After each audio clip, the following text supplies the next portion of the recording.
suis Zaina, j'ai 22 ans. Je suis conseillère commerciale après-vente à Toyota Sivam by Autosphère à Nanterre.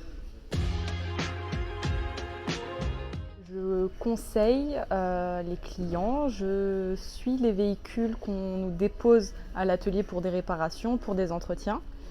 Je suis le lien entre le client et l'atelier, tout simplement.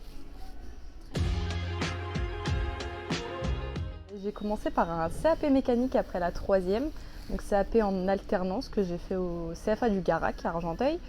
J'ai fait 2 ans en CAP, une première année dans un garage Peugeot, donc une petite structure, on était deux, le mécanicien et moi.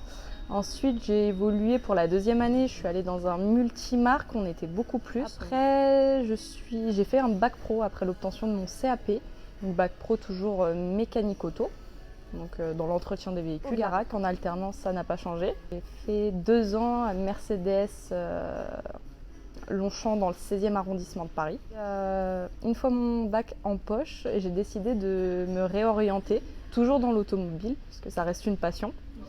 Et j'ai décidé de passer conseillère service après-vente.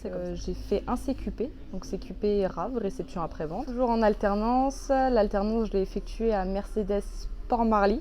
J'y ai passé 1 an. Après l'obtention de ce diplôme, j'ai eu un premier CDI, toujours chez Mercedes. Je suis restée 2 ans. Après ces 2 années, je suis arrivée à Toyota Sivam à Nanterre. J'ai cherché pour ma première alternance. Ça a été assez simple.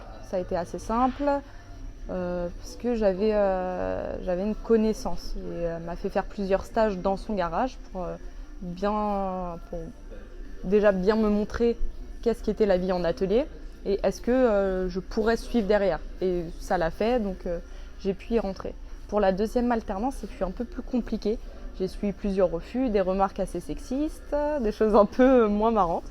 Et après, j'ai trouvé un super garage avec un patron très compréhensif qui, lui, ne voyait pas le genre de la personne, juste les capacités. Il m'a appris énormément de choses et ça a été un plus pour moi de trouver cette personne-là. Donc les refus valaient ce qu'on trouve à la fin. J'aime énormément déjà le contact avec le client. Pouvoir expliquer, apprendre des choses au client, ça m'intéresse énormément. Lui expliquer correctement ce qu'on a fait et ce qui est à faire et pourquoi. Parce que quand on a une voiture, on ne sait pas forcément comment ça fonctionne. La plupart des personnes qu'on reçoit, leur voiture, c'est pour aller d'un point A à un point B, c'est un outil, ça peut être une passion. Mais c'est quand même bien de les informer, leur expliquer cette proximité que j'ai avec les clients. Et aussi le fait de rester dans l'automobile qui est, je le rappelle, ma passion. Je pense que du fait de mon entourage qui me connaissait bien, ils auraient été plus choqués que j'aille dans des choses qu'on dit pour les femmes ou que de la coiffure, de l'esthétique, de la garde d'enfants en me connaissant, que j'aille en mécanique. Au contraire, que ce soit pour mes grands frères, ils étaient vraiment très heureux que j'ai trouvé quelque chose, un métier dans lequel je suis à l'aise, dans lequel je m'épanouis.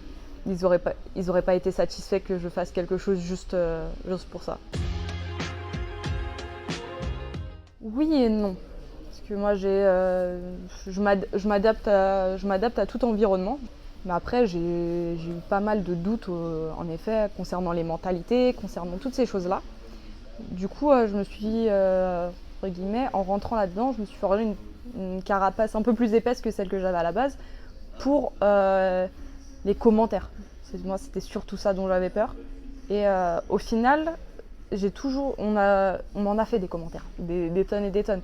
Mais j'ai toujours su remettre, entre guillemets, les pendules à l'heure et montrer de quoi j'étais capable. Que c'est pas parce que tu es un homme que tu arrives à déposer une boîte de vitesse mieux que les autres. Moi, je suis une femme et que je peux le faire mieux que toi.